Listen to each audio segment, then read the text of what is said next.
Le championnat du monde. Cette course qui couronne le vainqueur d'un maillot arc-en-ciel et qui se court en équipe nationale.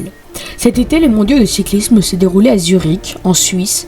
Le parcours était long de 273 km qui se compose notamment de 7 boucles de 27 km qui se constituent de 2 ascensions majeures.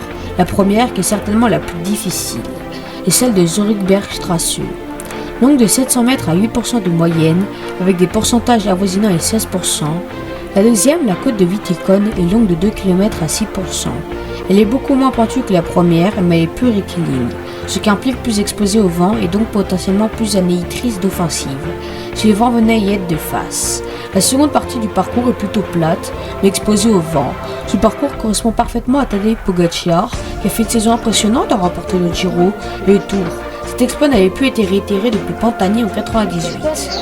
Il a aussi remporté le Strade Bianche après un raid en solitaire de 80 km. Il arrive en forme pour ce championnat du monde, car il vient de remporter le GP de Montréal. Pogačar n'est pas le seul favori. Il y a aussi Remco Evenepoel qui a remporté le chrono une semaine avant, devant Filippo Ganna, mais il a surtout fait un été exceptionnel en étant le premier à doubler le contre-la-montre et la route aux Jeux Olympiques. Et le dernier favori, c'est Mathieu Van Der Poel. Tenant du titre, le parcours est peut-être un peu trop exigeant pour lui, mais il a perdu 1 kg pour l'occasion. Ce printemps, il a réussi à doubler le Tour des Flandres et Paris-Roubaix. Très rapidement se constitue une échappée matinale. À 218 km de l'arrivée, une chute se produit avec notamment Julien Alaphilippe qui abandonnera quelques minutes plus tard. Pello Bilbao et Joao Almeida qui lui aussi abandonnera. Et après quasiment 100 km d'inaction, dans le peloton, Jevine attaque et emmène avec lui une dizaine de coureurs, dont Jan Tratnik et Pavel Sivakov. Quelques kilomètres plus loin, ce groupe fait la jonction avec l'échappée matinale.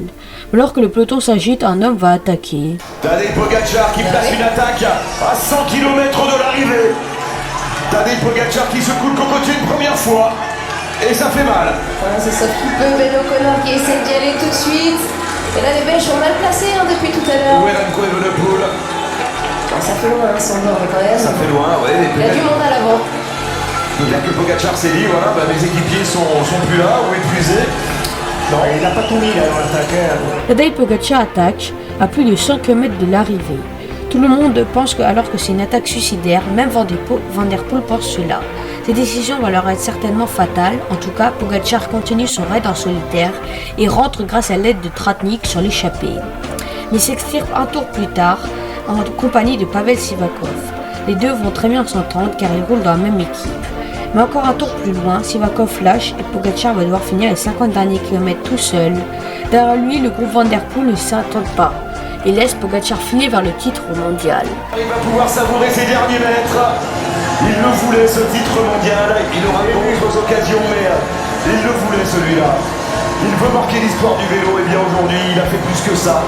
Il a réalisé un exploit d'anthologie. Il est en larmes, le Slovène. Ah, il est élu. Chapeau l'artiste.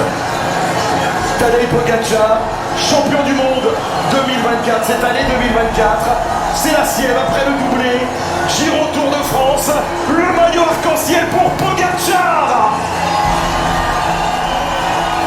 Mais derrière, Ben O'Connor attaque et file vers la deuxième place. La troisième revient à Mathieu Van Der Poel.